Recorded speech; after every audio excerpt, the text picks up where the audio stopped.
Mesdames, Mesdemoiselles, Messieurs, eh bien, très heureux de vous retrouver pour ce Bonjour d'Algérie à partir de la station régionale de Constantine et qui va s'intéresser encore une fois, puisque nous sommes toujours dans le mois d'octobre, à la campagne de sensibilisation contre le cancer du sein. Il faut lutter, il faut continuer et les campagnes de dépistage ne s'arrêtent pas, fort heureusement, puisque toujours des cas sont découverts et c'est le but aussi de la prévention. Donc on en parlera avec la responsable de la prévention au niveau de la direction de la santé de Constantine, Madame Boussa Karima. On parlera aussi d'une intervention chirurgicale un peu spéciale qui s'est déroulée pour la première fois en Algérie, c'est une première, dans le domaine pédiatrique. Et le docteur Achouri Jelloul, qui est responsable et chef de service à l'hôpital d'El Ulma, viendra nous en parler. Enfin, on n'oubliera pas aussi qu'aujourd'hui, c'est la journée nationale de la presse et nous allons recevoir une journaliste qui viendra nous parler, bien sûr, des conditions de travail et du journal actuellement. Quand on dit journal, oui, c'est vrai qu'il y a la concurrence des réseaux sociaux, le web. Alors, Yousra Salem viendra nous en parler. Voici le programme complet de ce Bonjour d'Algérie qui va commencer d'abord par une petite balade sur Constantine.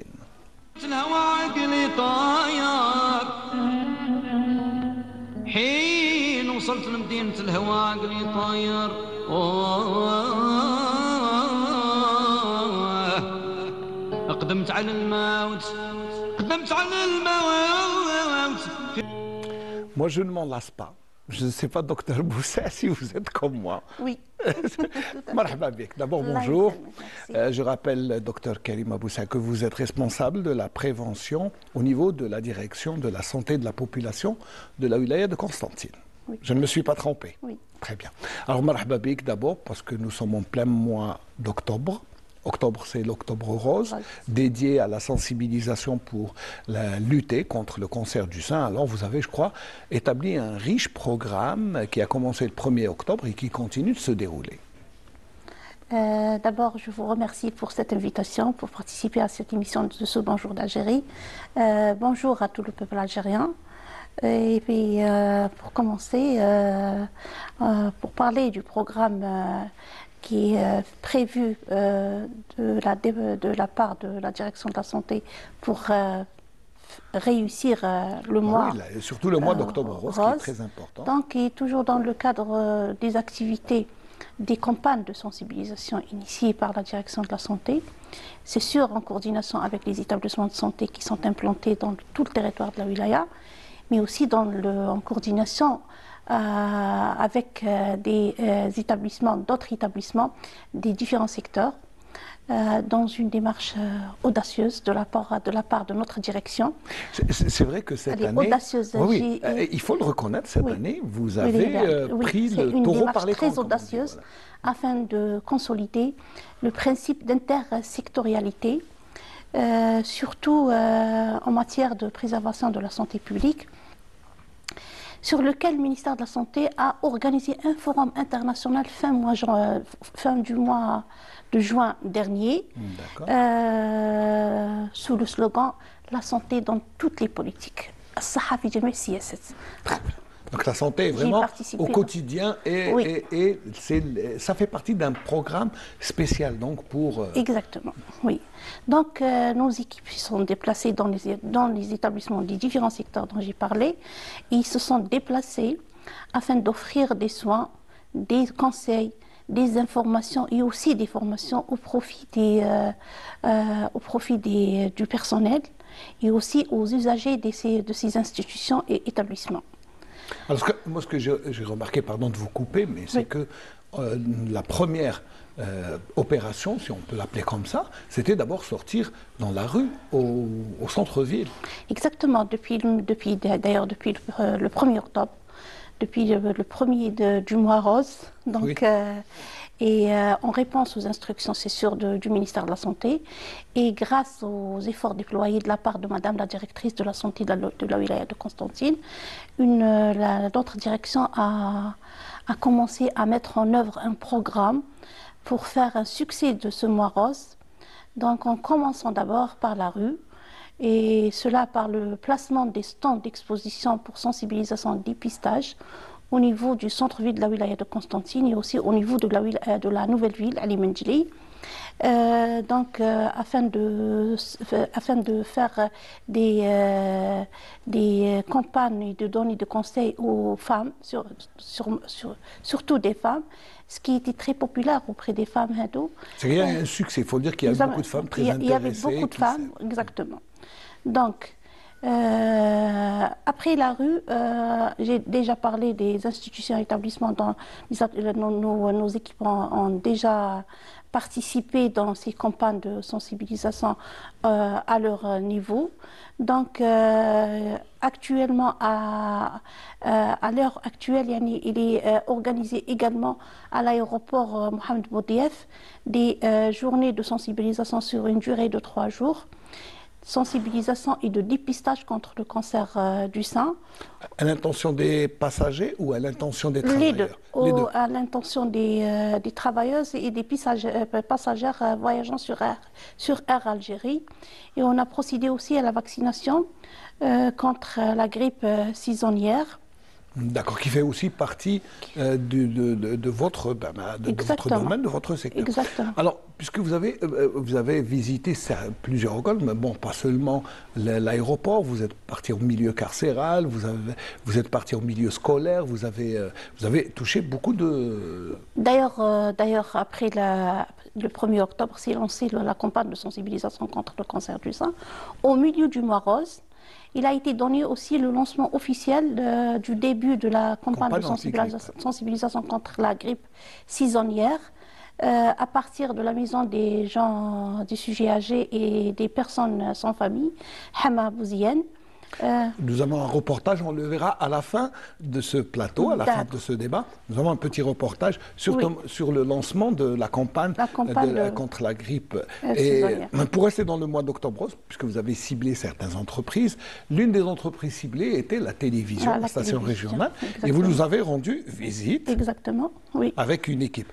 On regarde le reportage parce que nous vous avons filmé durant cette campagne qui s'est déroulée au sein de la station.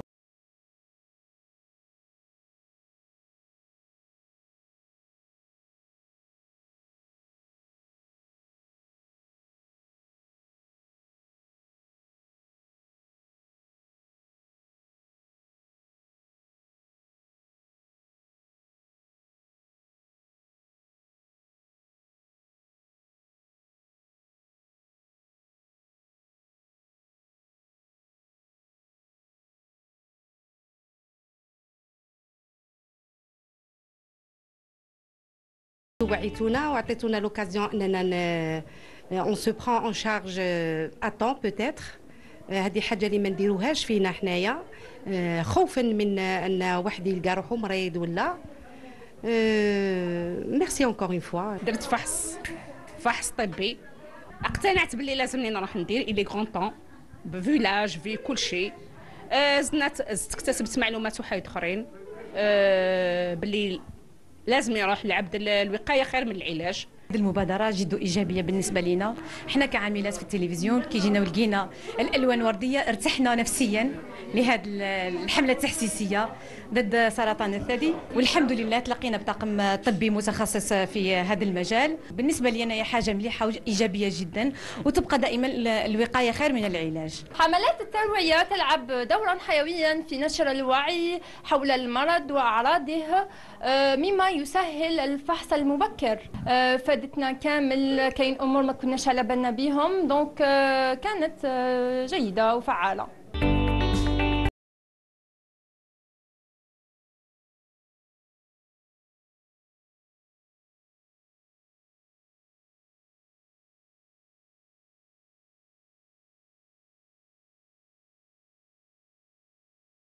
جيد يعني للنساء العاملات في هذه المؤسسة. لاحظنا كمية وعي كبير من بين النساء. الخوف ممكن يكون موجود، لكن في بعض الأحيان لقينا كاين نساء يعني ساجيات وواجدات باش يديروا التشخيص المبكر. جربنا أنه نغيروا شوية الأفكار، نوعيوهم من أجل التحسيس أكثر بأهمية الكشف المبكر ونزع الخوف، وماذا بينا يكونوا هما مثال لنساء أخريات باش يتشجعوا باش يديروا الكشف المبكر. حابين نقولوا للمرأة ما تستناش حتى يكون عندها أعراض، ما تستناش حتى تكون عندها كتلة أو تقرحات أو إطراحات، لازم تجي وهي سليمة، تحط في راسها راني امرأة سليمة، لازمني ندير الكشف المبكر هذا باش حنا في الكشف المبكر هذا نوجدوا خلايا قبل سرطانية. وما نساوش باللي المرأة هي عمود المجتمع، وبلي راهي مهمة للناس كل، ولازم ما تقولش راني ما عنديش الوقت، راكي انتي هي الأهم. المرأة راكي اتلهاي بنفسك، وأول حاجة تلهاي بها أنك ديري تصوير إشعاعي للثدي يكون كما يقولوها بينيفيك في كافة الأحيان. فوالا، وإن شاء الله هذا واجبنا احنا أننا نديروا هذا المبادرات التحسيسية حتى كافة النساء يكونوا واعيات ويديروا هذا الكشف.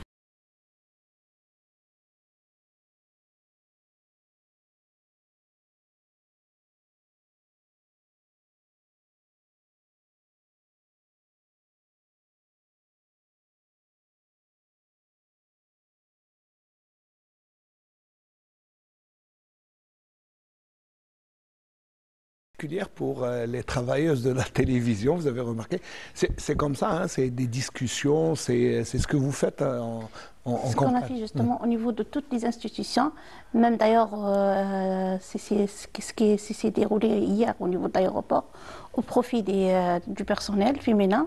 Des thèmes étaient très riches, des débats, des interventions étaient très riches par la même équipe formée de médecins spécialistes en chirurgie et en radiologie et en onco.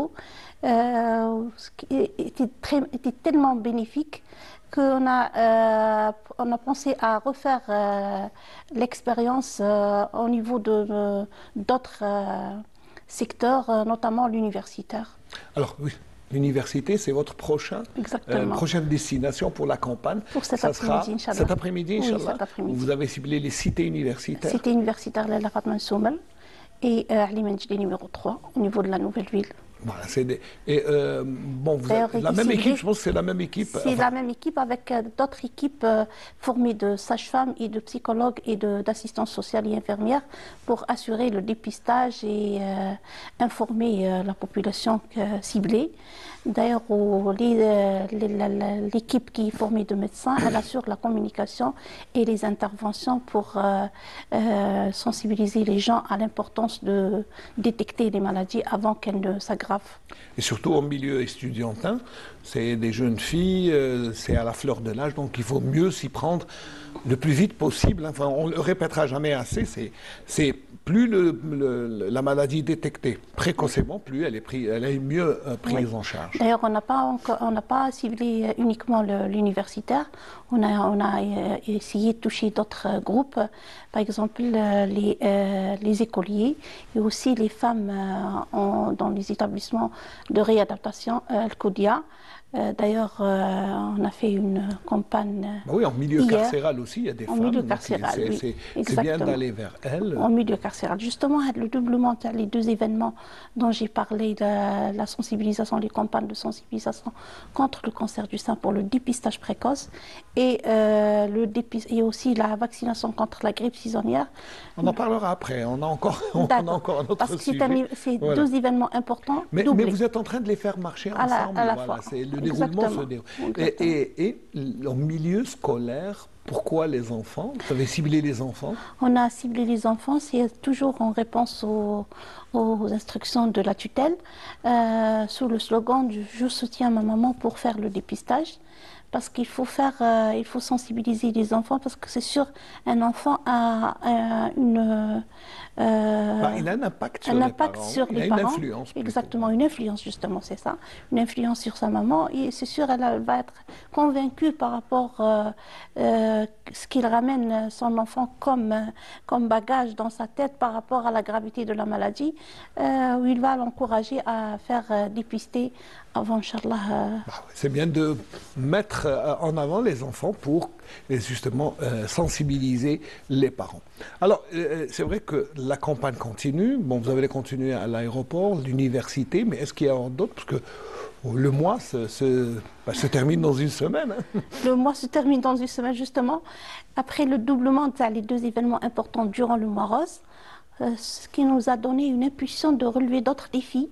Donc, on a essayé de toucher des groupes qui méritent attention, comme les écoliers dans le slogan de « Je soutiens ma maman » pour faire le dépistage, les étudiantes dans le milieu universitaire, les femmes dans les institutions et établissements de réadaptation en milieu carcéral, et sans oublier les habitantes des zones enclavées, dont le programme commence aujourd'hui.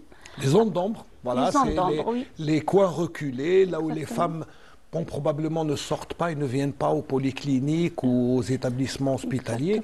Ben, vous allez vers elles. On va, justement, le programme va commencer aujourd'hui avec des médecins de différentes spécialités. Il va être encadré par des médecins de différentes spécialités. Et ça va commencer à partir de la commune d'Idouche-Morad et ses environs. Très bien, ça c'est quand même un riche programme qui continue jusqu'à la fin du mois. Mais il n'y a pas que ça, il y a d'autres aussi. Vous allez préparer Novembre bleu, mais on en parlera après, au mois de novembre, on en est encore au mois d'octobre. Et il reste cette campagne de vaccination contre la grippe qui est destinée à toucher la plus grande frange de la société, même s'il y a certaines réticences pour le vaccin. Donc, au début, je parlais de cette démarche audacieuse de la part de la direction de la santé, parce que d'habitude, on essaye de vacciner la population ciblée. C'est des tranches, c'est des groupes... en général, les personnes âgées. Les personnes âgées de plus de 65 ans, avec des enfants qui portent des maladies chroniques, les gens immunodéprimés, la femme enceinte. Mais cette fois-ci, la direction de la santé a décidé de se faire déplacer les équipes pour faire... c'est une offensive, on va dire. Voilà. C'est une attaque. Exactement. D'habitude, même le vaccin qui est, par exemple, quand on ramène le quota wilaya, à la fin de la campagne, on se retrouve avec des doses qui restent. Donc, cette fois-ci, on a essayé de faire... découler toutes les doses et surtout de toucher plus grand nombre de personnes. Exactement. D'ailleurs, même durant les journées de sensibilisation qui sont organisées au niveau de l'aéroport, on a procédé à la vaccination contre la grippe saisonnière. Donc 40 personnes ont été vaccinées le premier jour. Et il y avait aussi un flux important de la part du personnel et des passagers aussi. Hein. Bah oui, c'est vrai. Alors, vous vous êtes rendu dans la même journée. Hein, il y avait une autre équipe qui est venue pour justement vacciner les travailleurs de la télévision. Et là, vous allez voir toujours Amina Batoche qui a suivi et la campagne de sensibilisation pour les femmes, mais aussi la campagne de vaccination qui s'est déroulée au sein de l'entreprise de la télévision algérienne à Constantine. Campagne, je pense que c'est la même chose dans plusieurs structures étatiques ou des établissements où vous vous êtes rendu, c'est à peu près ça. Hein. C'est la même chose au niveau d'autres secteurs et autres établissements et aussi au niveau des grandes surfaces. On a procédé aussi à la vaccination des citoyens au niveau du centre commercial Yesmol et Heritage Mall. Sans publicité. Sans les citer, mais les centres commerciaux. Donc, les centres commerciaux au niveau de la Nouvelle-Ville. Et ça a été très c'est vrai bénéfique. Que là, ce qu'on a remarqué, c'est quand même, ce n'est pas le même procédé de déroulement que les années précédentes. C'est que Exactement. Là, vous êtes à l'offensive, vous allez vers le citoyen, vous ne l'attendez pas dans les structures sanitaires. Exactement, oui. Et là, par le biais d'équipes médicalisées qui se déplacent mobiles. Ça, je crois que c'est c'est la nouveauté de cette année, c'est ça? Oui, c'est exclusivement année 2024. Très bien. Et vous êtes sorti dans les centres commerciaux, dans les établissements publics, et encore vous allez, parce que la campagne antigrippale, elle va durer encore plus longtemps que la campagne Octobre Rose. Ça va durer les 2 semestres, les 2 trimestres. D'ailleurs, ça va aller jusqu'au mois de mars. Oui, oui, ça va aller jusqu'au mois de mars, Inch'Allah. Après, donc toujours je parle de ce doublement des 2 événements importants. Donc dans la vaccination et la sensibilisation contre le dépistage précoce aussi, contre le cancer du sein. Après le secteur j'ai parlé de l'intersectorialité. Donc après le secteur de l'enseignement, du transport, du commerce aussi, ça fait partie du commerce aussi, oui. De l'action sociale. Alors, de la justice aussi. Voilà. Vous êtes symboliquement, vous avez donné le là à l'opération au centre pour personnes âgées de Hamabouzienne. 61 personnes ont été vaccinées. Une initiative qui a été très accueillie par ces personnes et par les responsables de la maison aussi. Oui. Très bien. On le verra tout à l'heure dans le reportage de Linda Chaban qui vous a suivi, mais ça sera à la fin du débat. Mais qui sont... Bon, vous avez commencé par les personnes âgées parce que c'est vrai que c'est les premières personnes concernées par le vaccin. Qui risquent d'être touchées par cette maladie, c'est une maladie minime, mais elle peut être mortelle dans certaines situations pour les gens qui sont âgés et qui portent des maladies chroniques et aussi immunodéprimés, notamment que ces personnes sans famille vivent dans des maisons.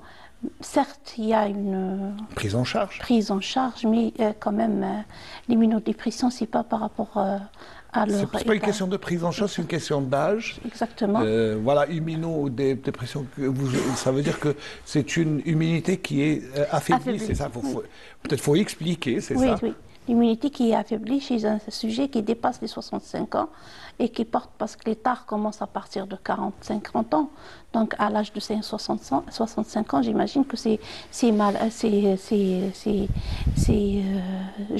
personnes sont atteintes de maladies chroniques comme le diabète et l'hypertension artérielle et d'autres maladies. Et c'est l'intérêt de se faire vacciner pour lutter contre... Est-ce que seulement les personnes âgées sont concernées par la vaccination contre la grippe? La vaccination contre la grippe ne concerne pas uniquement les personnes âgées de plus de 65 ans. Elle touche aussi les enfants plus de 6 ans et qui portent des maladies chroniques, notamment les maladies pulmonaires et cardiovasculaires. La femme enceinte, La femme enceinte, c'est obligatoire? C'est pas obligatoire, non. Mais c'est conseillé, c'est très conseillé. C'est conseillé, très conseillé. C'est pas obligatoire, oui. Mais c'est conseillé. Exactement. C'est comme tout le vaccin, il est conseillé. Oui. Donc les enfants qui sont, par exemple les enfants asthmatiques ou qui ont des problèmes, donc ils doivent... Qui ont des problèmes respiratoires et des enfants qui portent aussi des affections cardiovasculaires, c'est l'intérêt de se faire vacciner. La femme enceinte, les personnes qui vivent avec une immunodépression, notamment chez les porteurs de virus VIH-Sida et d'autres maladies auto-immunes aussi. Voilà, donc ça veut dire que ce n'est pas seulement les personnes âgées, mais c'est pas... Alors, pour ceux qui ont encore des doutes, qui sont réticents, qui ne veulent pas, qu'est-ce que vous pouvez leur dire pour les convaincre de se faire vacciner? D'ailleurs, au cours de ces campagnes de sensibilisation qui sont organisées au niveau des différents établissements, on essaye par le biais de nos équipes médicales de faire connaître les risques de la maladie, d'abord, pour convaincre la population à faire le vaccin pour lutter contre cette maladie qui est bénigne, qui est mortelle, parce qu'on oublie, parce que les conséquences, les complications d'une grippe peuvent amener, surtout si on est malade. C'est pour ça, d'où l'intérêt et l'utilité de se faire vacciner. Oui. Merci, docteur Boussek, de nous avoir consacré un peu de votre temps. Je sais que vous êtes très occupé avec ces campagnes de sensibilisation. Si vous avez un dernier mot avant de nous quitter. D'ailleurs, j'ai parlé de l'intersectorialité pour clôturer un tournoi en coordination toujours avec la direction de jeunesse et sport, un tournoi sportif va être organisé au niveau du stade Shahid Hamlaoui, avec la participation de notre personnel féminin et aussi avec la participation des malades qui ont pu vaincre la maladie grâce au dépistage précoce et d'autres qui luttent encore. Et le programme semble être très riche, Inch'Allah. Inch'Allah, mais ce sera une belle rencontre de football où nous ne sommes pas invités. Il n'y a que des femmes, on va dire. Il n'y a que des femmes, voilà, féminines, oui. Donc, bon match, on va vous dire bon match. Et puis, j'espère qu'on sera de la partie dans ce match. Inch'Allah, ça sera, je pense, le 31 octobre, c'est ça? Le 29. Le 29 octobre, Inch'Allah. Très bien. Merci beaucoup, Dr Boussa. Merci de nous avoir éclairé sur cette campagne de vaccination et la campagne antigrippale. D'ailleurs, je vous avais promis le reportage sur le lancement de cette campagne à la maison d'accueil des personnes âgées de Hamma Bouzienne et Linda Chaban était présente.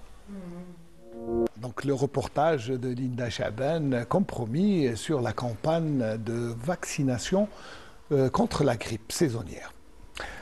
On va rester dans le milieu médical, mais là c'est pour parler d'une intervention spéciale, unique en Algérie, puisque c'est la première fois qu'une équipe médicalisée est dans une petite ville, on va dire, c'est pas une grande métropole, la ville d'El Elma, dans la Wilayat Sétif, où une équipe médicale a pris le risque et a tenté le pari de séparer deux jumeaux.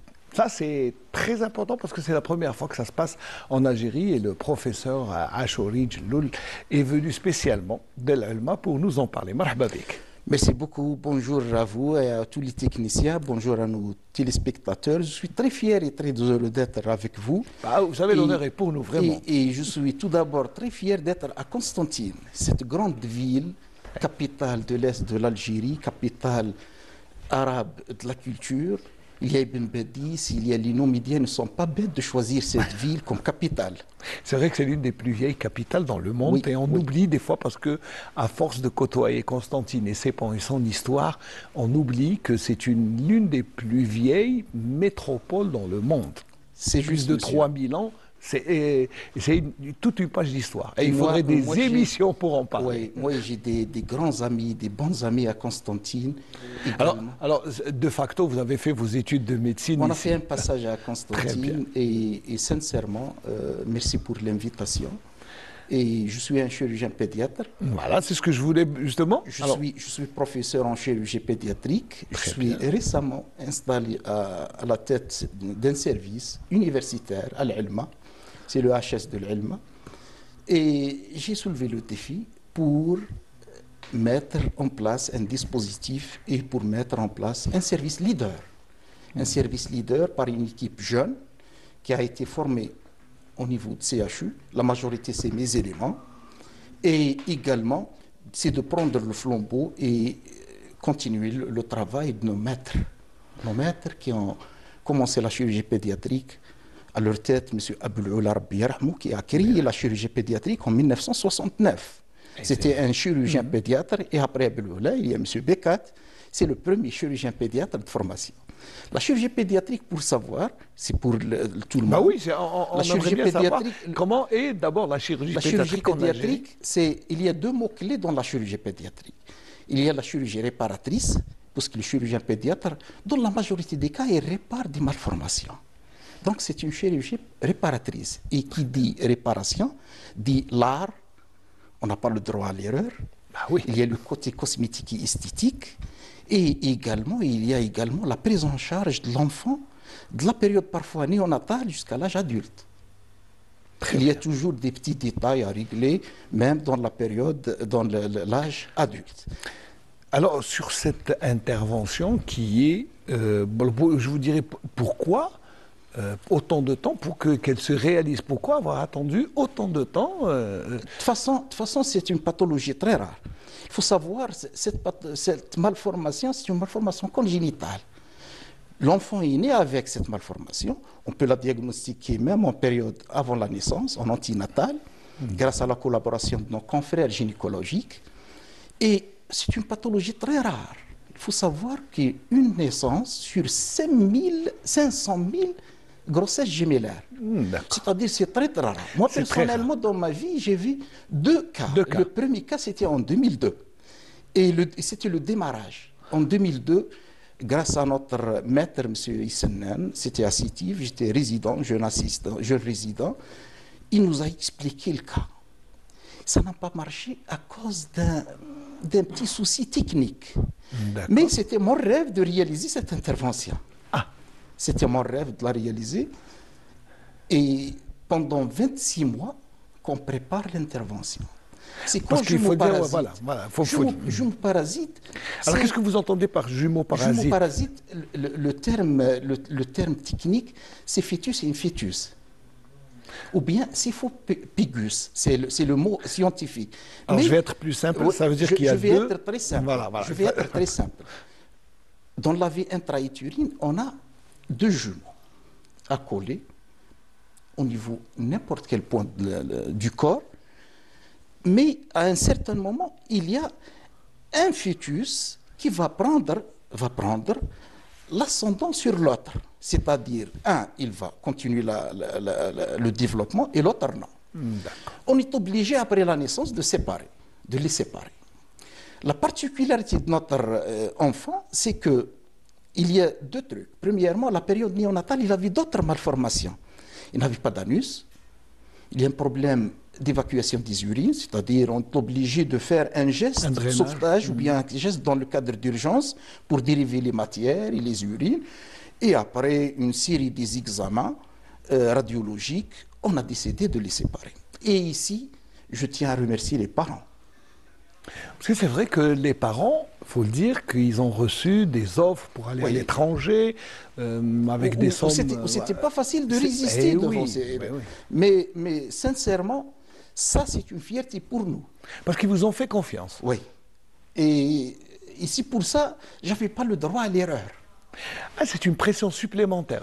Au contraire, moi mais une bonne pression, voilà, une motivation dans le sens une motivation. C'était une motivation pour moi. C'est pas pour moi exactement, mais pour l'équipe. Mais car dans le mot-clé dans cette intervention, c'est l'esprit d'équipe, ou bien la collaboration, ou la multidisciplinarité. Il n'y a pas que le chirurgien pédiatre. Oui, il y a le réanimateur, il y a le pédiatre, il y a le généticien, il y a l'anesthésiste. Et je remercie même également l'équipe paramédicale. C'est une équipe. Même l'agent, il a collaboré. Il a fait des efforts pour nous mettre très à l'aise. Il y a également le rôle de l'administration. L'administration qui a mis vous a soutenu. Voilà. Et également, je tiens à remercier mes collègues orthopédistes et anatomistes, puisque la particularité, c'est qu'il y a deux bassins. Et on doit séparer les deux bassins, sans risque et sans dégâts ou bien sans erreur.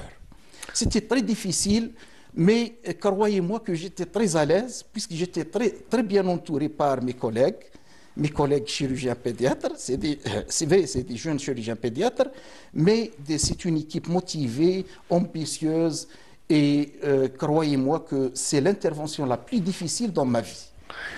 Comme c'est une première, on n'a pas d'antécédents. Donc c'est pour ça qu'il y avait quelques inquiétudes, on peut comprendre, puisque c'est la première fois. On a essayé de travailler dans le calme.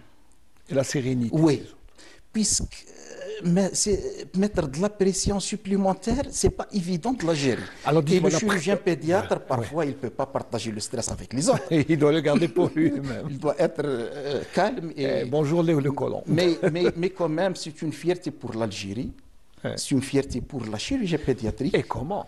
Et croyez-moi que ça ne sera pas la dernière. Inch'Allah.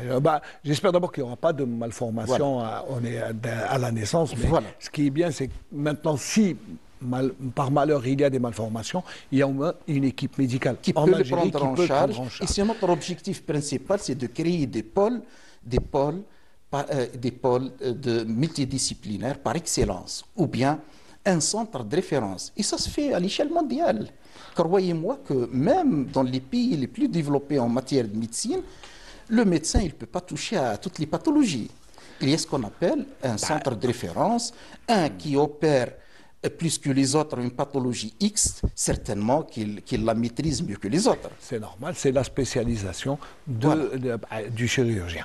Alors, ça vous a pris combien de temps pour préparer pour la préparation. La préparation. Je sais que l'opération, l'intervention a duré 6 heures, mais la préparation... Oui, la préparation, c'était à peu près 18 mois de préparation. Quand même. Oui, 18 mois.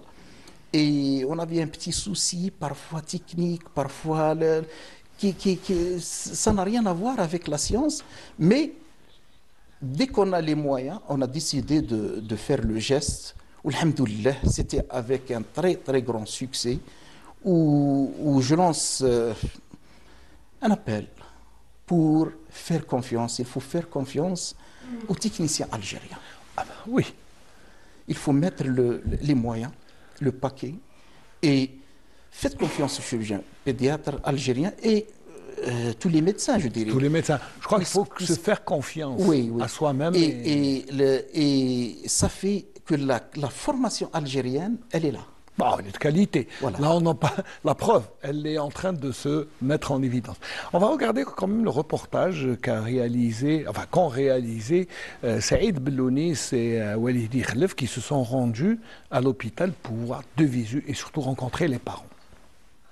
مالغري لو مونك دي مويان ما عندناش لي مويان بزاف المؤسسه كما تشوفوا فيها صغيره مي رفعنا التحدي وكنا كما في المستوى درنا العمليه مالغري كانت معقده تتطلب عمليه انعاش وتخدير دقيقه وحنا كاداره كنا رافقناه بذلنا مجهود بكل ما اوتينا من قوه لتوفير الامكانيات الماديه والبشريه والهيكليه واللوجستيه. الحمد لله رضيت بالشيء اللي قدره ربي سبحانه والحمد لله هذا ابتلاء من عند ربي سبحانه الحمد لله والله العلي العظيم. شوف ربي سبحانه كي يعطيك ابتلاء يعطيك الصبر معاه يعطيك كلش الايمان شغل رضيت بالشيء اللي عطاه لي ربي واستقبلت بنتي الحمد لله كي ما عطاها لي ربي الحمد لله الحمد لله.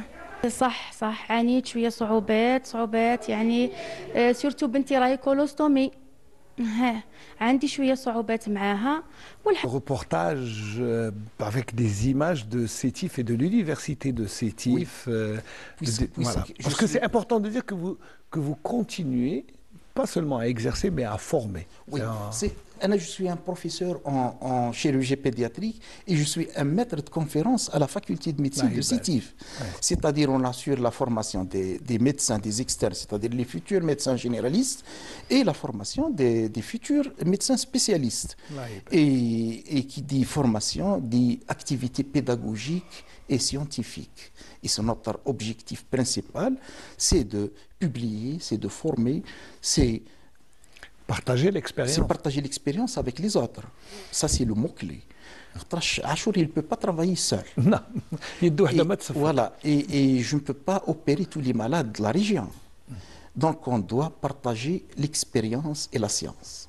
Alors, là, c'est pour revenir sur cette opération, parce que intervention chirurgicale, dont le coût a été absorbé par l'institution, c'est-à-dire que les parents n'ont rien payé. C'est la politique sanitaire algérienne. Dieu merci que la médecine elle est gratuite. Alhamdoulilah. Alhamdoulilah, c'est un avantage pour tous les Algériens, même pour nous, c'est pour tous les Algériens. Mais il faut mettre le paquet sur les moyens. Les moyens. Personnellement, ça fait mal au cœur de voir un malade algérien aller se déplacer alors que nous avons les moyens ici. On a les moyens, on a les compétences. La compétence surtout. Oui, et également, ça ne demande pas beaucoup de choses. Ça demande une organisation, mettre en place un dispositif et sensibiliser les gens. Actuellement, se faire opérer à l'étranger, l'être comme une mode ou comme un confort, ou c'est pas bien. Croyez-moi, il y a le risque est encore. Et le risque, parce que... Il y a le risque, il y a l'impact psychologique, il y a la déstabilisation de la famille. On a joué sur tout ce qui est psychologique, mettre à l'aise la famille, nos malades, et c'est parmi de nos objectifs, Inch'Allah. Et croyez-moi qu'on peut faire plus que ça. On a mis un dispositif concernant la formation continue. On peut inviter des sommités pour faire comme dans comme ça se fait un peu partout dans le monde. Voilà, c'est l'échange. Partager les expériences. Pour partager les expériences ou bien faire un transfert de la technologie ou de la science. Ça, c'est parmi nos objectifs. Là, dans cette intervention, on n'avait pas eu besoin de transfert. Non, non. Il y a eu le réanimateur pédiatre algérien formé à l'université algérienne. Voilà. Il y a tous les chirurgiens pédiatres, 100% des Algériens, formés également à Sétif. Et Dieu merci qu'on a réalisé avec un très grand succès. Et encore une autre fois, c'est une fierté pour l'Algérie. C'est une fierté pour l'Algérie et surtout pour la wilaya de Sétif, oui, et surtout pour la ville d'El Elma. Parce qu'il faut dire, moi je connais l'hôpital, il est très petit. C'est pas un grand hôpital, c'est une petite structure. On est loin de se douter qu'une intervention chirurgicale, pour la première fois en Algérie, se déroule. Oui, c'est parmi mes objectifs. C'est pas l'espace, c'est pas un grand service qui fait la différence, c'est la volonté. Il y a un défi, il y a une équipe, il faut exploiter tout ce qu'on a comme moyen pour mettre une prise en charge correcte de nos enfants ou bien de nos malades. Alors donc cette petite est sauvée, elle va très bien. Voilà. Il reste 2 petites interventions. La dernière, c'était l'intervention la plus difficile, mais il reste ce qu'on appelle des petits détails ou bien de la chirurgie esthétique beaucoup plus et une chirurgie réparatrice qu'on a l'habitude de les faire. Très facile. C'est pas très facile, mais c'est maîtrisable. Voilà, c'est vous maîtrisez. Je veux dire, quand je dis facile, ça veut dire que vous maîtrisez. C'est-à-dire qu'on a l'habitude de les faire. Très bien. Et donc, quand est-ce qu'elle va rentrer, la petite, à la maison? Elle est à la maison. Ah, elle est déjà à la maison? Oui, elle est à la maison. Très bien. Oui. Et on est en contact avec les parents chaque jour. Et elle habite à Msila, exactement à Hammam al-Dala'a. Il y a un chirurgien pédiatre sur place. Ah, d'accord. Il va la prendre en charge s'il y a un petit problème, mais sinon les portes sont ouvertes de notre service, notre petit service. Petit, c'est bien de dire. Petit en espace. Voilà, en espace, mais actuellement il devient un grand service par tout ce qu'on fait au niveau de notre service, puisque moi je fais en plus de la chirurgie mini-invasive, c'est-à-dire tout ce qui est chirurgie par la célioscopie, soit thoracoscopie ou bien laparoscopie. Et actuellement, je forme mes jeunes assistants pour être autonomes et pour réaliser les gestes à l'aise et sans aucun souci. Sans aucun souci. Alors, quelles sont les perspectives aussi, à part former, essayer de partager cette expérience, mais aussi pour un petit service, comme vous le dites, à El Elma? Premièrement, il y a un hôpital. On doit faire des mains et des pieds pour avoir un grand service, tout d'abord. Deuxièmement, créer des unités. Troisième objectif, on va créer une unité d'hospitalisation à domicile. C'est-à-dire, on doit voir les malades à la maison. Ça va être difficile. Mais c'est réalisable. C'est réalisable. Là, on va commencer doucement et sûrement. On va voir avec les malades de la région, de la wilaya, de la ville de l'Elma. Et après, l'appétit vient en mangeant. Après, on peut étendre cette stratégie, cette politique à d'autres. Et également, l'objectif principal, c'est que l'hôpital universitaire de l'Elma soit un centre de référence. C'est bien. C'est une bonne ambition. Moi, j'adore cette ambition. C'est que vous voulez être une référence. Mais déjà, puisque vous êtes les premiers à réaliser cette intervention chirurgicale, vous allez devenir une référence dans l'histoire, puisque vous êtes les premiers. Et on va vous inviter, Inch'Allah, pour assister à ce projet.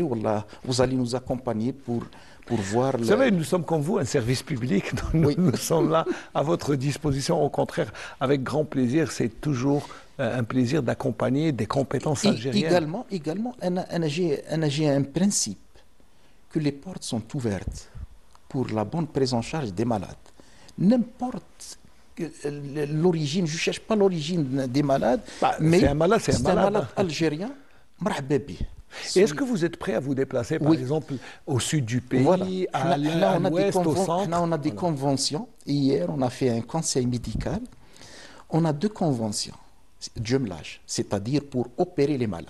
Notre objectif, c'est le médecin, il doit se déplacer vers le malade. C'est pas le contraire. Bah oui, bien sûr. C'est pas le contraire. Éviter les déplacements. Éviter les déplacements. Deuxièmement, mettre à l'aise le malade. Moi, l'équipe, personnellement, je suis derrière l'équipe qu'on doit mettre l'enfant très à l'aise. Bah oui, c'est l'objectif. Deuxième objectif, c'est de réduire la durée d'hospitalisation. Il ne doit pas rester longtemps à l'hôpital. Troisième truc, c'est le médecin, il doit voir sur place le malade. On a 2 jumelages, à Sougaras et à Tougourt. Ça, c'est officiel. Mais la semaine prochaine... En termes de jumelage, c'est-à-dire on fait des opérations. Voilà. On va faire régulièrement des déplacements pour voir les malades. À Tougourt et à Sougaras. Ça, c'est officiel, c'est ministériel. Ben, vous avez signé les conventions. Oui, on a signé des conventions. Et on va également élargir ce projet vers d'autres, vers Biskra, vers Ouedsouf possible, et vers Tamarrast et Adrar et la wilaya de Msila, puisqu'il y a beaucoup de malformations. Et ce n'est pas uniquement pour opérer ou bien pour régler le problème, mais également pour former les médecins de la région. Très bien. C'est pour former les médecins de la région et également pour nouer les contacts et avoir un interlocuteur sur place. S'il a un malade, directement, il va nous contacter et on va faciliter le transfert ou bien la prise en charge sur place des malades. Très bien. Et là, vous allez encadrer toute cette opération. Voilà. Ça vous fait beaucoup de boulot, monsieur Achour. J'ai une équipe jeune. J'ai 11 chirurgiens pédiatres. Je pense qu'on peut faire beaucoup de choses. C'est réalisable. C'est réalisable, puisque avant la pandémie, c'était pratiquement chaque semaine un déplacement vers une région pour régler le problème des malades. Parfois, même dans la ville de Sétif, s'il y a un malade qui est intransportable, on fait une simple procédure administrative pour opérer le malade au niveau du secteur sanitaire. Mais vous avez besoin de beaucoup de choses, un bloc opératoire. Est-ce qu'il y a les moyens? Est-ce que ces moyens sont disponibles un peu partout? À Sétif, le problème, ce n'est pas les moyens. Le problème, c'est l'organisation. C'est l'organisation. Par exemple, à Sétif, il y a 7 hôpitaux. Dans chaque hôpital, il y a un bloc opératoire et un service de réanimation. Mais parfois, il n'y a pas de chirurgien pédiatre, parfois, il n'y a pas de réanimateur. Ces petits détails, je pense, c'est à régler afin d'avoir une très bonne prise en charge des malades sur place. D'autant plus que vous formez en même temps que vous continuez à pratiquer, ça c'est très important pour... Et c'était la politique de mes aînés. Moi, je respecte mes aînés. Et juste à quelques mètres de notre studio, il y a 2 mètres. Il y a le professeur Etrih à l'hôpital. C'est un très grand monsieur. Et madame nous l'avons reçu. Alors nous l'avons reçu au mois de Ramadan ici sur ce même plateau. Croyez-moi, c'est mes maîtres, c'est mes aînés. Je dois les respecter. Ouais. Et également, moi j'ai fait la chirurgie pédiatrique par amour. J'aime l'enfant et j'aime la chirurgie. Et derrière Achour, il y a une grande famille. Il y a le papa et la maman, Rabbi Yarhamha. Oui, ça c'est important. Et également, il y a ma femme, c'est une prof en chirurgie pédiatrique également. Ah donc c'est une équipe, donc vous n'êtes pas seul. Et elle est à Sétif, moi je suis à l'Elma. Croyez-moi, elle m'a aidé. C'est sûr. C'est sûr, derrière chaque grand homme, il y a une femme. C'est ce qu'on dit. C'est une règle, oui. Et on oublie, mais vous tenez cette... comment dire, cette conduite de l'équipe, être leader là, je crois que vous tenez ça du football. Hein. Oui, j'ai fait les catégories de football et malheureusement, j'ai pas pu et j'ai pas regretté. Ah oui, là, j'ai pas regretté. Il ne faut pas regretter parce que vous savez. Lorsque j'étais jeune, on a fait le football par amour. Oui. J'étais un amateur. Et croyez-moi que ces qualités, oui. Ça relève du management de l'équipe. Voilà. Alors, vous savez, seul le football vous permet d'engranger. Et j'étais capitaine d'équipe également. Ah, voilà. Sans le savoir, je savais que ça. Mais c'est vrai que quand on est leader, tout le monde vous suit. Oui, oui, non, c'est bien. Moi, personnellement, je pratique le foot pour déstresser, pour avoir le contact avec les gens Et croyez-moi, mes meilleurs amis, c'est des footballeurs. Allez, on tient le pari, on jouera un match contre vous. Professeur Achouri Djelloul, merci d'abord. Beaucoup. Je rappelle que vous êtes chirurgien pédiatre, que vous avez opéré pour la première fois en Algérie, comment vous appelez ça? Un jumeau parasitaire. Un jumeau parasitaire. Et c'est la première fois en Algérie avec une équipe algérienne, des compétences. Merci Je vous remercie. Encore une fois, je suis fier d'être algérien. Vive l'Algérie et vive la Palestine également. Hanan, nous sommes fiers de vous avoir parmi nous. D'abord, au sein du plateau, parce que vous êtes une fierté pour la médecine algérienne et j'espère que vous allez faire des émules, que vous allez avoir beaucoup d'étudiants qui vont vous suivre. C'est très important et pour la médecine et pour les compétences algériennes. Merci encore une fois. C'est mon premier passage et je suis sûr et certain que ça ne sera pas le dernier. Inch'Allah, non, vous allez répondre à nos invitations, mais je vous assure que pour un premier passage, vous vous êtes bien débrouillé. Merci beaucoup, monsieur.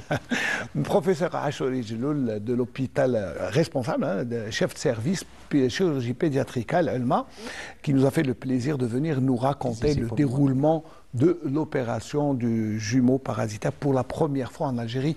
Une opération de ce genre s'est déroulée dans un petit hôpital à l'Elma. Il n'y a pas de petit rang, il y a une motivation, une compétence. Et les compétences algériennes sont là pour accompagner les malades. On va transiter parce que aujourd'hui aussi c'est la journée nationale de la presse. Oui. Voilà, à tous nos confrères, bien sûr, bonne fête, bonne journée. Bonne fête. Et voilà, on va juste transiter par un petit cocktail et le temps de retrouver Yousra Salem, qui est journaliste, qui viendra nous parler de la condition journaliste. Surtout que c'est une femme, donc le journaliste est un peu plus spécifique. Oui. À tout de suite.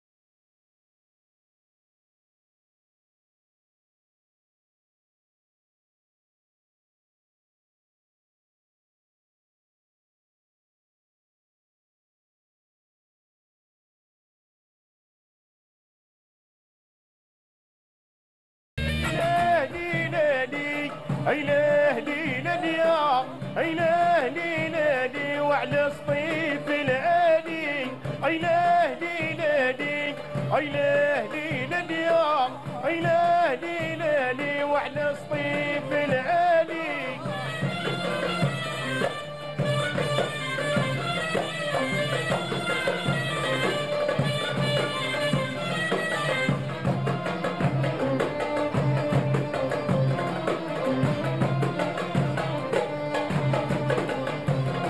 البرج والعلمة والناس هم قالوا في الصيف الكلمة بنساه برجالو عيله ليلة لي عيله ليلة لي عيله ليلة لي وعلى الصيف العالي ويلي ويلي انا رانا توحشنا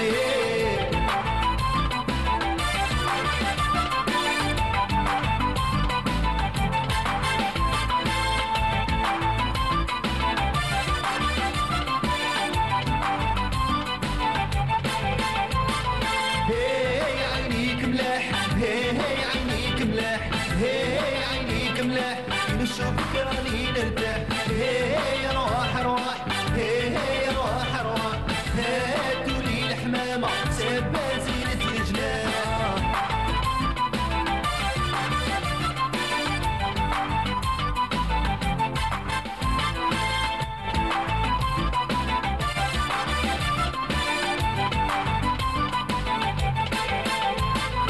وما تجبرتش حالي وهي دلالي وما تقولش حالي وهي دلالي هي كلو هي كلو جيني يا هي كلو هي كلو جيني يا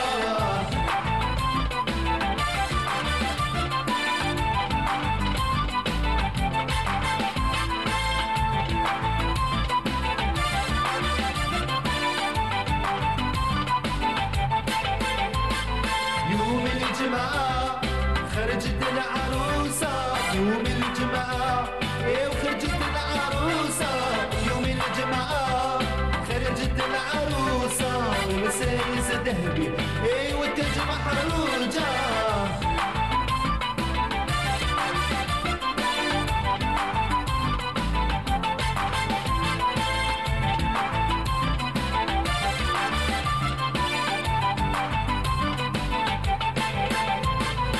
يا جماله يا سكين البلاد مرحله روحي يا جمالي روح مرحله ما شفتوش غزالي والله لا لا راه يا زماني واه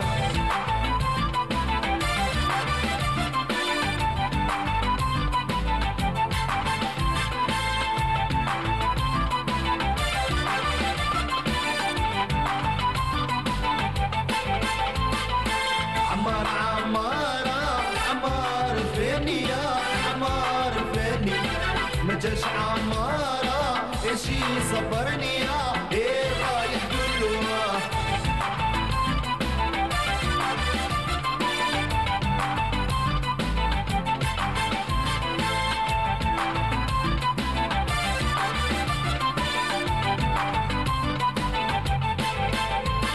شفتوا وش غزالي ساكن الصحراء شفتوا وش غزالي ساكن الصحراء ساكن الصحراء يا لالا والعين الكحلوة ساكن الصحراء يا لالا والعين الكحلوة يا هلالي لالي يا هلالي لالي يا ولالي لالي بنت بلادي زين الغالية ولالي لالي يا هلالي لالي يا ولالي لالي بنت بلادي زين الغالية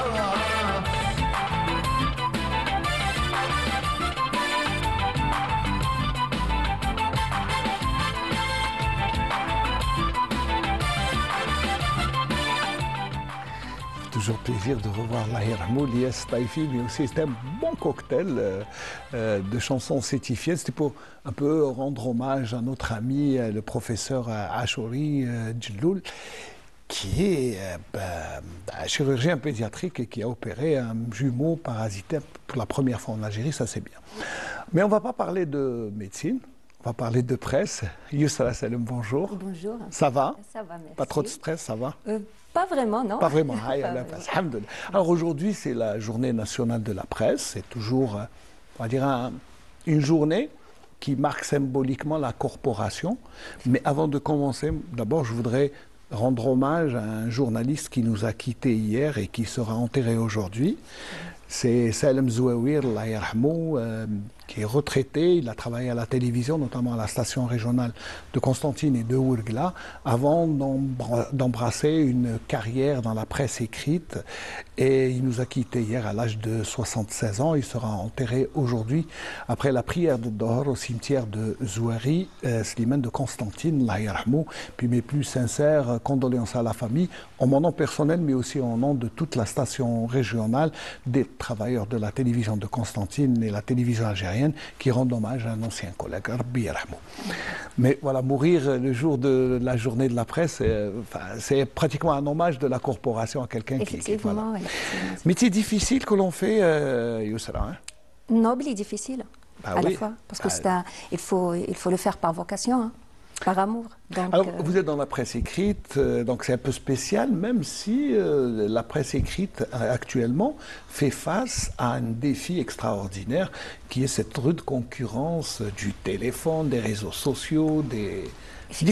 Effectivement, de surcroît, les multiples défis que rencontre la presse écrite dans le monde entier, particulièrement en Algérie, vient cette numérisation, cette digitalisation de tous les secteurs.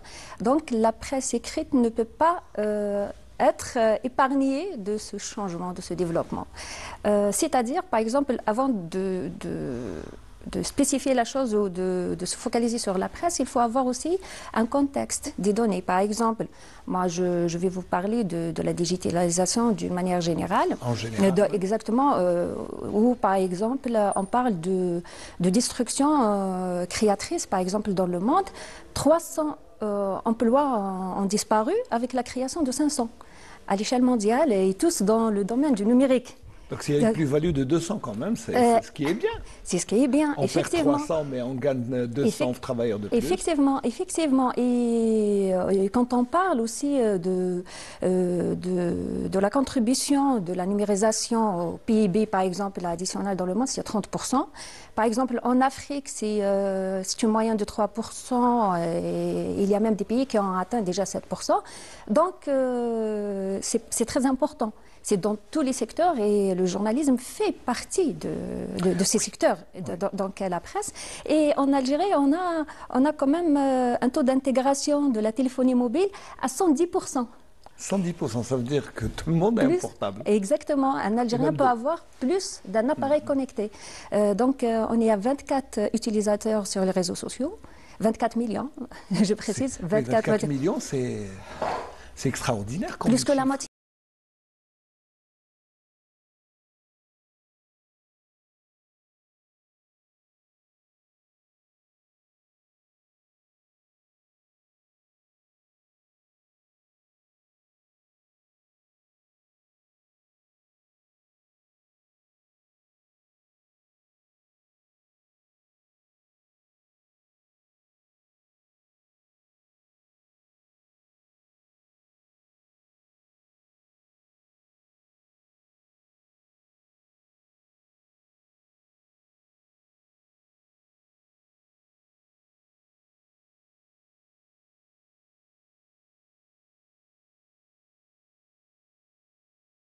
Donc l'info, c'est bon, elle est morte pour la presse écrite. Donc c'est pourquoi la presse écrite, d'une manière générale, particulièrement les journaux, doivent s'orienter vers la numérisation. Ah, c'est une obligation. C'est une obligation. C'est inévitablement, il faut vraiment s'orienter vers la numérisation et tout, alimenter leur site électronique régulièrement par l'information. L'information doit être instantanée, donnée sur le vif.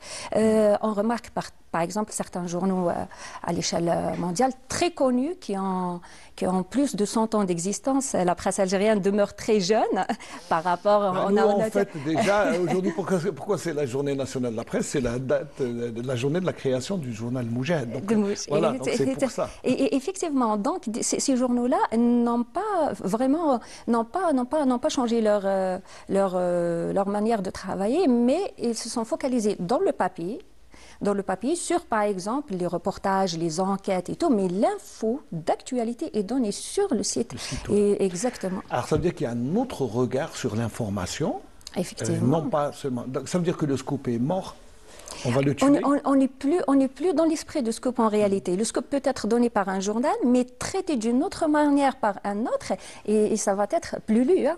Il faut pas, on n'est plus dans l'esprit du scoop et tout. Même une page Facebook peut donner un scoop avant les journalistes. Aujourd'hui, on parle du journalisme citoyen. Alors justement, j'allais vous dire maintenant, avec la pratique journalistique et journaliste derrière un petit écran, en donnant l'information, est-ce qu'on devient journaliste? Non, du tout. Ah non, du tout. Justement, pourquoi? Parce qu'un journaliste est soumis à une déontologie, il y a des principes fondamentaux de la presse. Ça, il faut vraiment préciser ce point-là parce qu'on a tendance à celui qui commence à une chaîne YouTube ou crée une page sur Facebook ou sur n'importe, il devient systématiquement journaliste. Mais comment il a été qualifié par un journaliste et par la population? Qualifié de journaliste, c'est par la population qu'on dit « Oh, celui-là, il fait un bon travail ». Mais est-ce que la population, en quelque sorte, ignore comment fonctionne, comment on donne une information? Une information est soumise à des... Vous savez, certaines pratiques ont changé. Par exemple, moi, j'ai vu la Confédération africaine de football, lors de la précédente CAN, donner des badges, c'est accrédité, c'est une accréditation à des influenceurs et leur permettre de rentrer dans une salle de conférence de presse où sont censés être que des journalistes. Effectivement, pourquoi? Parce qu'ils arrivent quand même comment dirais-je, à impacter la masse. Ils ont une influence. Exactement, sur la masse. Là, étant donné qu'on a vraiment un poids sur la masse, ça c'est très important. Et là, on est en train d'influencer, on est en train de changer un regard, on est en train de répondre aux besoins. C'est pourquoi que la presse d'aujourd'hui doit aussi répondre aux besoins. Moi, je suis pour la pérennité, la perpétuité de la presse écrite qui est avant tout la base, mais le support doit changer. Alors, on est oui pour... surtout que, bon, Corona aussi a eu raison du papier journal. parce que pendant ça, il a disparu parce qu'il pouvait propager le virus. Donc c'est pour ça, il est un peu mort, le journal. Le papier, je veux dire, le journal mais papier. On peut quand même le sauver. Il n'est pas vraiment mort à 100%. Oh, il y a certains nostalgiques comme moi, oui, qui aiment. Exactement. Moi aussi, c'est vrai que c'est toujours bien de... Et effectivement, on s'accroche parce qu'il ne peut pas aussi mort. Comme je vous ai dit, peut-être le support qui a changé. La presse écrite mais le support a changé. Le support, il doit être numérique. Mais je vous ai dit, pourquoi le papier ne peut pas disparaître, à mon sens?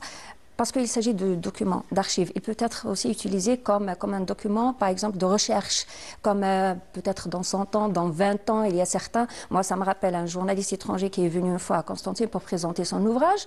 Il a voulu créer un contexte. Il a utilisé les journaux pour donner des dimensions historiques et un contexte, par exemple, historique à son roman. C'était de la fiction, mais c'était basé sur des journaux. Et sur des articles de presse. Effectivement, on ne peut pas trouver tous les articles de presse sur Internet. Peut-être que ça va prendre du temps, mais en ciblant peut-être certains titres et tout, on peut l'utiliser. Donc, c'est pas... Ça veut dire qu'il y a encore quelques beaux jours pour la presse écrite Ben oui, mais à condition qu'elle doit s'orienter vers la numérisation, comme je vous ai dit, parce qu'il faut vraiment aller vers les vidéos. Aujourd'hui, je vais vous donner un exemple aussi sans citer le titre, d'un journal aussi très connu qui a plus de 100 ans à l'étranger. Ce journal, c'est un journal écrit, mais il est omniprésent sur les réseaux sociaux. C'est-à-dire, il a des comptes sur TikTok, sur Instagram, sur Snapchat, effectivement, et il a aussi des comptes sur Facebook. Ce journal-là, l'information qui a été donnée par exemple, sur Instagram, pas forcément elle est la même qui est donnée sur TikTok. Elle n'est pas aussi la même qui a été donnée sur... Ça veut dire qu'il adapte l'information suivant aux besoins. Ça veut dire que c'est une presse à la carte, au menu? Effectivement. C'est ce qui est en train de se faire, ou est-ce que c'est ce qui devrait se faire? C'est ce qui est en train de se faire. Est-ce que devrait...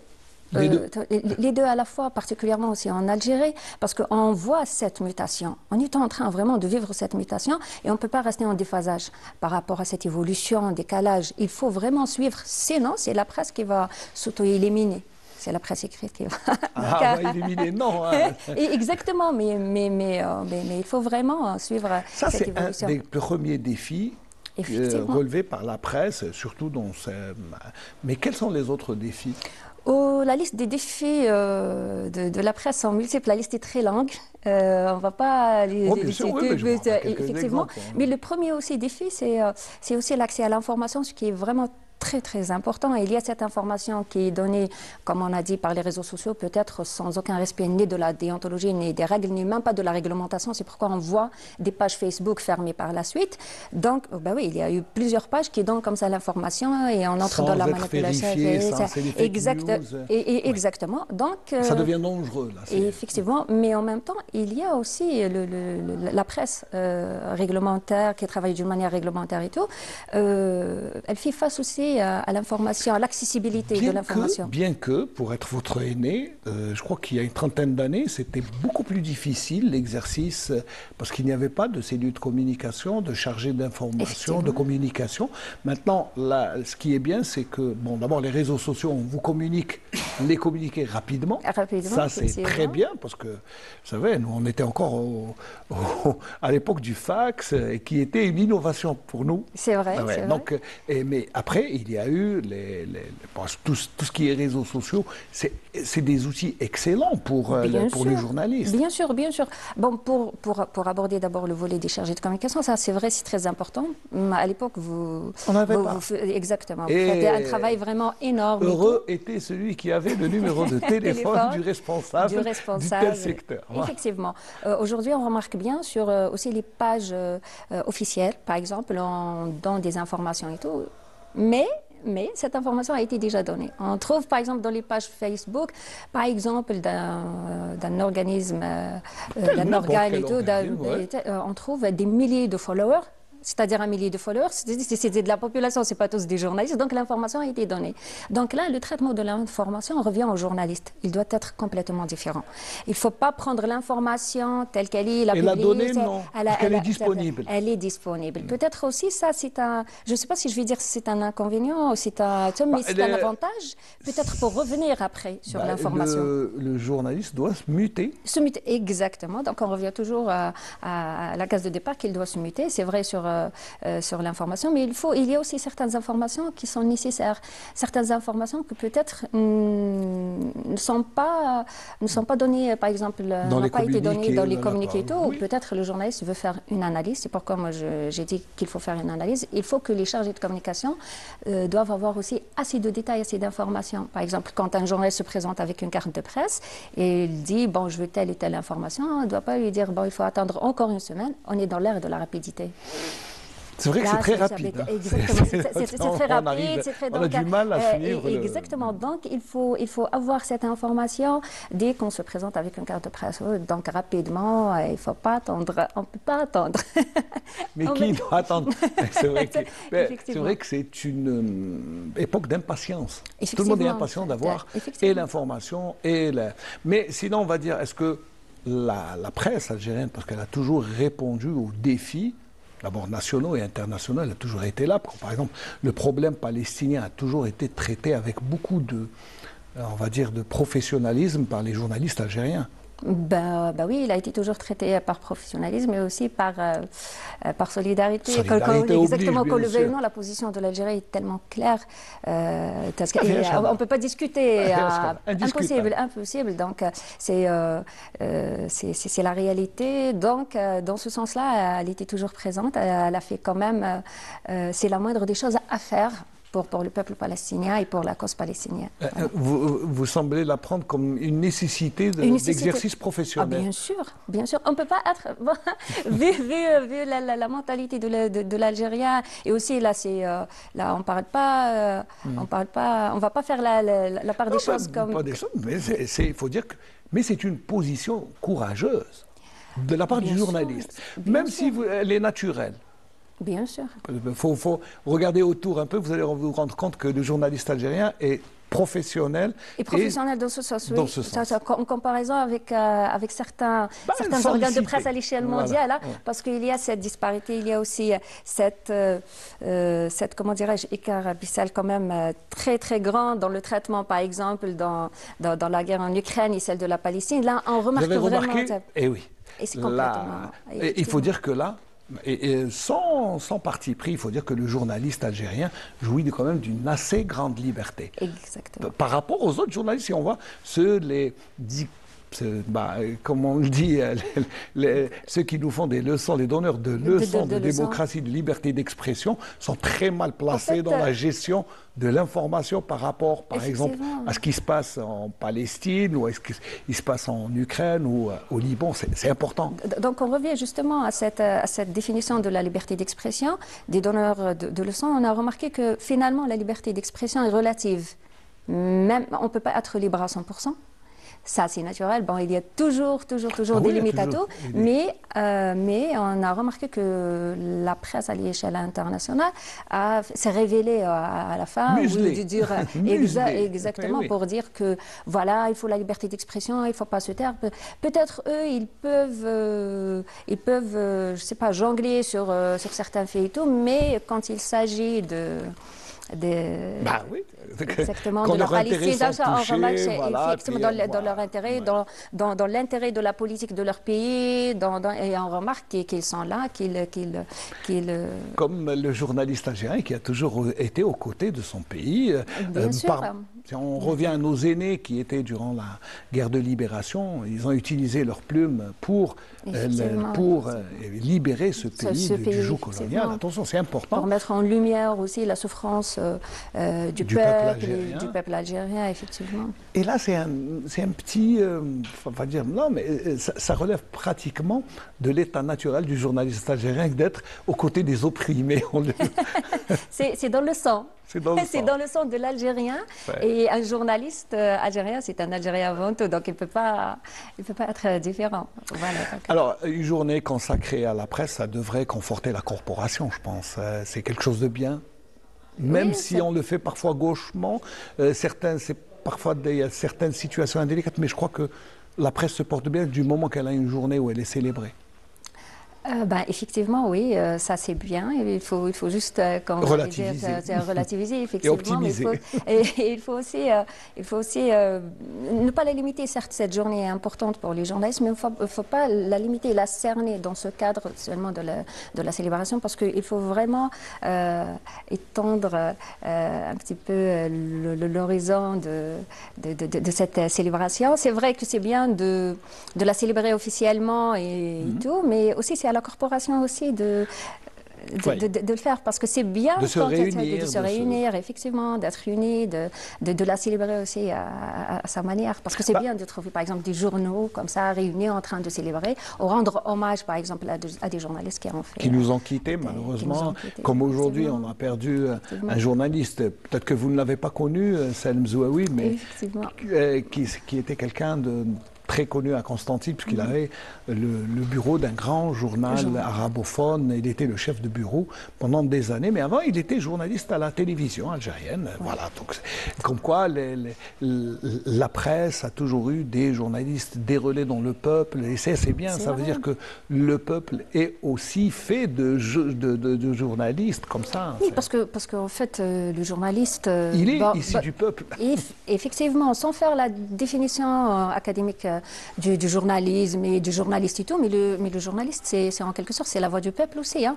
C'était toujours comme ça. Le journaliste, c'est celui qui transmet, par exemple, la voix ou les préoccupations de la population aux autorités. C'est celui qui simplifie, décortique, par exemple, les décisions de la population et la transmettre aussi à la population. Donc, c'est un pont entre les deux. C'est un pouvoir, certes, le journalisme, mais aussi c'est le pont entre les deux. Et c'est une grande responsabilité aussi. Très grande responsabilité, surtout dans la manière de traiter l'information, de la simplifier, de la transmettre. Il faut être presque un psychopédagogue, quoi. Quelqu'un qui maîtrise la communication, mais aussi qui sait transmettre son message. Oui, savoir transmettre, bien le transmettre et surtout le faire arriver à bon port, parce qu'on cible. Quand on écrit, on cible quelqu'un, on ne fait pas... Pas forcément un groupe de personnes, une personne précise. Pour exemple, effectivement, peut-être un fait, un phénomène.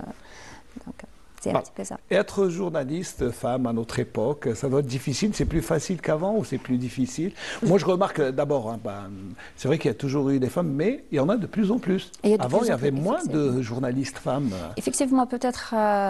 À l'époque, c'était un peu plus difficile vu je ne vais pas dire la morphologie de la société algérienne, mais sa conception même, aussi ses traditions. Donc, c'était un petit peu difficile. Aujourd'hui, peut-être que ce n'est pas de la même manière, mais il reste toujours... pas si facile que ça pour une femme de faire le terrain. Même pour un homme, c'est pas facile. Je peux vous mais rassurer. un homme, c'est un homme, mais quand même une femme, c'est une femme. Donc, c'est sortir sur terrain, avoir de l'information, avoir des contacts, avoir des sources, être parfois omniprésent aussi sur terrain. Et là, c'est pas évident. Exactement, c'est pour ça que je vous ai dit, il faut faire ça par amour. Il s'agit de vocation. On ne peut pas faire le journalisme parce qu'on n'a pas de métier. Non. Et c'est pourquoi on est là, parce qu'on aime notre métier. Sinon, on serait ailleurs. Effectivement. Un dernier mot, Yousra Salem, parce qu'on arrive à la fin, il ne reste plus beaucoup de temps. D'abord, merci d'avoir répondu à notre invitation, d'avoir bien parlé de la corporation, du journalisme, des salutations en cette journée de la presse. Je vous souhaite bonne fête. Merci à vous également. Beaucoup de bonnes choses, Inch'Allah. Un dernier mot avant de quitter. Avant de quitter, courage. Courage, très bien. Merci. C'est moi qui vous remercie, Yousra Salem, et on espère vous retrouver peut-être. Vous savez, les horizons sont ouverts, on ne sait pas.